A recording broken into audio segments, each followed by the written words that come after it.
Iran US war आज और ज़्यादा बड़ा हो चुका है। जहां ट्रंप बोल रहे थे कि ये वॉर अब ख़त्म होने वाली है, वो तो जीत का अनाउंसमेंट कर रहे थे, उसके रिस्पॉन्स में आज ईरान ने एक बहुत बड़ा अनाउंसमेंट किया और अब लगता ऐसा है कि पानी तक के लिए जो खाड़ी देश हैं उनको तरसना पड़ेगा। मेरा नाम है नागेंद्र सिंह, आप देख रहे हैं वन इंडिया। और अब ईरान यूएस वॉर एक अहम मोड़ पर आ चुका है।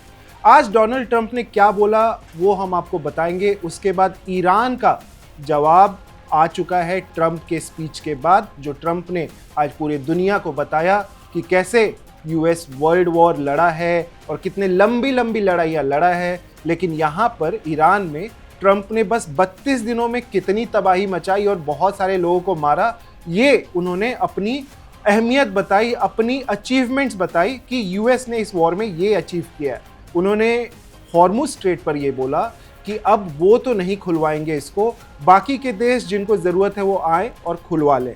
ईरान ने अब इसका जवाब दिया है, उसको हम आपको बताते हैं। जो IRGC है उनके कमांडर वो बाहर आए और उन्होंने बोला यू नो नथिंग। उन्होंने बोला ट्रंप को कि आपको कुछ नहीं पता, क्योंकि ट्रंप ने अपने स्पीच में ये अनाउंसमेंट किया कि हमने जितने भी ठिकाने हैं, सैन्य ठिकाने हैं या मिसाइल बनाने की फैक्ट्रीज है, जो भी जगह हैं, वो सब हमने फुली डिस्ट्रॉय कर दिया है। ईरान की नेवी को हमने डिस्ट्रॉय कर दिया है, उनका एयर डिफेंस बिल्कुल बर्बाद कर दिया है, रडार तक भी तोड़ डाला है, वो अब बिल्कुल काम नहीं कर रहा। तो अब ट्रंप अगले 3 हफ्ते बहुत ज़्यादा मिसाइलें गिराएंगे। लेकिन ट्रंप जब बोल रहे थे कि वो बहुत ज़्यादा मिसाइलें गिराएंगे और उसी स्पीच के बस 10 मिनट बाद ईरान ने टेल अवीव को जलाना शुरू कर दिया। रात हो रही थी ईरान में और ईरान ने उसी वक्त वहाँ से मिसाइल्स फायर किए होंगे जो पहले से प्लान्ड होगा, क्योंकि ईरान से इजराइल तक जब भी अगर किसी एक मिसाइल को पहुँचना है तो वो बहुत टाइम लेगा। 2000 किलोमीटर तक का डिस्टेंस है ईरान और इजराइल के बीच। तो ईरान ने प्री प्लान तरीके से जैसे ही ट्रंप का स्पीच खत्म होता है वो एक विस्फोट करते हैं इजराइल के अंदर, टेल अवीव के अंदर, और उसी वक्त वो बाकी दूसरी जगहों पर भी अटैक करते हैं। जैसा कि जॉर्डन का एक वीडियो आया और ईरान के मिसाइल को वो दिखा रहे कि कैसे जॉर्डेनियन जो वहाँ पे डिफेंस सिस्टम है, उनकी मिसाइलें हैं, उनको वो भेजता हुआ जॉर्डन को उड़ाता है। आप देखिए ये वीडियो बहुत ही खतरनाक है, देखने में बहुत भयावह है, और किस प्रकार से ईरान की मिसाइलें चकमा देती है डिफेंस सिस्टम को, ये यहाँ पर देखने को मिलता है।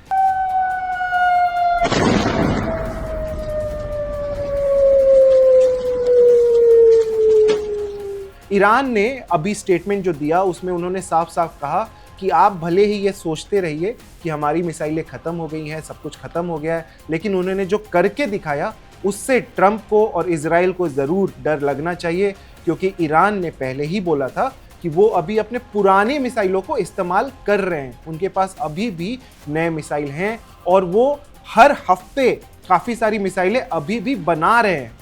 तो ऐसा बिल्कुल नहीं है कि उनके पास मिसाइलें ख़त्म हो गई हैं। कल ही ईरान ने 2 वीडियोस और रिलीज़ किए थे। उन वीडियोस में ईरान ने दिखाया था या IRGC ने दिखाया था कि उनके पास मिसाइलें बची हुई हैं, ड्रोन्स बचे हुए हैं, और यहाँ तक कि उनके पास फाइटर जेट्स भी हैं जो बचे हुए हैं, और वो किसी टनल के अंदर दिखाई दे रहे थे। तो अब कैसे ये लड़ाई लड़ी जाएगी, क्या होगा, वो भी हम आपको बताएंगे। कितनी ज़्यादा प्रॉब्लम्स पूरे देश के लिए, भारत के लिए, यूएस के लिए भी बढ़ रही हैं, लेकिन यूएस एक्सेप्ट नहीं कर रहा या ट्रंप एक्सेप्ट नहीं कर रहे। उन्होंने एक शब्द भी नहीं बोला। जो महंगाई यूएस के अंदर बढ़ती जा रही है उसके ऊपर उन्होंने एक शब्द भी नहीं बोला। लेकिन ये सारी जो डिटेल्स है इकोनॉमी को लेकर के, इन्फ्लेशन को लेकर के, पेट्रोल, डीजल, CNG को लेकर के, वो हम आपको बताएंगे। लेकिन उसके पहले आप समझिए कि ईरान और यूएस का वॉर कितना लंबा चल सकता है। ट्रंप भले ही बोल रहे हो कि ये अगले 3 हफ्ते तक अटैक करेंगे, लेकिन क्या ट्रंप ऐसे यूनिलैटरली सीज फायर अनाउंस करके चले जाएंगे? उसके जवाब में ईरान ने बोला है कि आप बस अपने ख्याली पुलाव पकाओ, लेकिन हम सीज फायर नहीं करेंगे, हम चाहते भी नहीं है सीज फायर, हम अटैक्स करेंगे, हम बदला लेंगे। ट्रंप ने ऑलरेडी जब बोला है कि वो उनके एनर्जी साइट्स को हिट करेंगे, तो ईरान ने भी धमकी दी है कि आपके जितने भी बड़ी बड़ी कंपनीज हैं, जहां अमेजोन की बात आती है, गूगल की बात आती है, उन सबको उड़ा देंगे। यूएस बेसिस को तो वो उड़ा ही रहे हैं। साथ में उन्होंने ये भी बोला है कि वो जितने भी ऑफिसेज हैं जो कि मिडिल ईस्ट में है, वेस्ट एशिया में है, इन बड़ी बड़ी कंपनीज की जो कि कतर में है, यूएई में है, बहरेन में भी है, उनको वो उड़ा देंगे। एक ऑफिस तो उन्होंने उड़ाया भी अमेजोन का। और यूएसएस जेराल्ड फोर्ड की जहां तक बात करें, वो स्ट्रेट ऑफ हॉर्मूज छुड़ाने में अब असफल हो चुका है। ये ट्रंप ने एक तरीके से मान लिया और पूरे स्ट्रेट ऑफ हॉर्मूज को छोड़ दिया है अब इसकी किस्मत पर।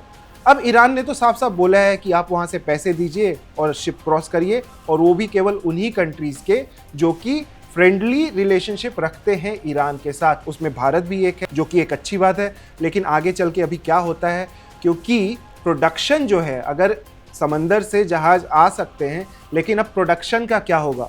जैसा ट्रंप ने बोला है कि वो एनर्जी साइट्स को हिट करेंगे, ईरान ने जवाब में बोला है कि वो भी कतार में, बहरेन में, कुवैत में, जॉर्डन में एनर्जी साइट्स को हिट करेंगे। उन्होंने पहले भी किया, जिसके वजह से अभी एलपीजी का प्रोडक्शन ही नहीं हो पा रहा कतर के अंदर। जितना होता था केवल उसका 40% हो पा रहा है। तो ईरान ने बोला है कि अब उसको और ज़्यादा तबाह करेंगे। तो समझिए कि एलपीजी का प्रॉब्लम कितना ज़्यादा बढ़ जाएगा। केवल जहाज़ आने से बात नहीं बनेगी, प्रोडक्शन भी होना चाहिए वेस्ट एशिया में। लेकिन यूएस और ईरान की जो ये वॉर है, उससे अब तो प्रोडक्शन ऑलरेडी बहुत ज़्यादा कम हो चुका है, वो अब और ज़्यादा बढ़ेगा, प्रॉब्लम और ज़्यादा बढ़ेगी, प्रोडक्शन बहुत ज़्यादा घटेगा और दाम बहुत ज़्यादा बढ़ेंगे। ट्रंप ने एक चीज़ और बोली। ट्रंप ने बोला कि हमारे पास बहुत सारा तेल है, और अपने मित्र देश सऊदी अरेबिया को ही बोल दिया कि उनका तेल आप क्यों खरीद रहे हो, उनका तेल आप मत खरीदो, आप तेल खरीदिए हमसे। हमारे पास सबसे बड़ा ऑयल रिजर्व है दुनिया का। उसके अलावा वेनेजुएला पे हमने कब्जा कर ही लिया है, जिनके पास सेकंड बिगेस्ट ऑयल रिजर्व है। तो आपको सऊदी अरेबिया से तेल खरीदने की क्या ज़रूरत है। इतनी ज़्यादा प्रॉब्लम है मिडिल ईस्ट में, इतना वॉर चल रहा है, बिल्कुल कुछ भी सेफ नहीं है। और भारत भी काफ़ी हद तक अब प्लान कर ही रहा है कि अलग अलग जगहों से वो तेल खरीदेंगे। तो अब समझिए कि जो तेल ईरान के पास से आएगा और जो तेल यूएस के पास से आएगा, उसमें महंगाई का कितना बड़ा डिफरेंस आ जाएगा और वो वक्त कितना ज़्यादा लेगा। तो प्रॉब्लम तो बढ़ने वाली है। सरकार ने क्या तैयारियां की है उसके बारे में हमें पता चलेगा, लेकिन साथ साथ में आपको पता ही है कि भारत में इलेक्शन चरम सीमा पर है। पांच जो स्टेट है बहुत ही इंपॉर्टेंट, वहां पर इलेक्शंस हो रहे हैं, और इसी बीच अगर दाम बढ़ाने पड़ते हैं तो क्या होगा। हालांकि मोदी सरकार ने कुछ चीज़ों के दाम ऑलरेडी बढ़ा दिए हैं। शेल ने भी, जो एक ऑयल कंपनी है, उन्होंने अपने तेलों के दाम यानी पेट्रोल और डीजल के दाम 5 से 7 रुपए तक बढ़ा दिए हैं। आपको पता है कि 200 से ज़्यादा आपके कमर्शियल सिलेंडर का दाम बढ़ा दिया गया है। तो ये प्रॉब्लम अभी और भी ज़्यादा बढ़ने वाली है। तो इस युद्ध में अभी तक क्या चल रहा है वो आप समझिए। इस युद्ध में अभी ईरान यूएस के वॉर में बहुत ज़्यादा हताहत हुआ है ईरान, लेकिन आईआरजीसी की सेना जैसे थी वैसे ही बनी हुई है। यूएस की सेना, जहां एक तरफ ट्रंप बोलते हैं हम हॉर्मुज खुलवाएंगे नहीं, लेकिन बहुत सारी सेना, मरीन्स और कमांडोज उन्होंने भेज दिए हैं। उनको ज़रूर उनके आर्मी चीफ ने बताया होगा कि अगर आप बूट्स ऑन द ग्राउंड्स उतारते हैं तो बहुत ज़्यादा नुकसान होने वाला है। अब ट्रंप ने बोला है एनर्जी साइट्स को हिट करेंगे, बहुत ज़्यादा बॉम्बिंग करेंगे, तो वॉर बहुत ही घातक होने वाला है। लेकिन ऐसा नहीं है कि इसका जो हर्जाना है या इसकी जो पनिशमेंट है वो ईरान यूएस को डायरेक्टली नहीं देगा, लेकिन इजराइल को उसने ऑलरेडी पनिश करना शुरू कर दिया है। साथ ही उसने जॉर्डन को, सऊदी अरेबिया को और जो बाकी के देश हैं उनको भी स्ट्राइक करना शुरू कर दिया है। तो अब देखते हैं यूएई और ये सब देश कितना ज़्यादा मिल करके स्ट्रेट ऑफ हॉर्मुज को छुड़ाने की कोशिश करते हैं, क्योंकि जो प्रॉब्लम है वो वेस्ट एशियन कंट्रीज़ के लिए या खाड़ी के देशों के लिए सबसे ज़्यादा बढ़ चुकी है। उनका जो पूरा इकोनॉमी है वो तेल पे आधारित है। वहाँ पर ऐसा कुछ नहीं है कि भारत की तरह टूरिज़्म बहुत ज़्यादा है।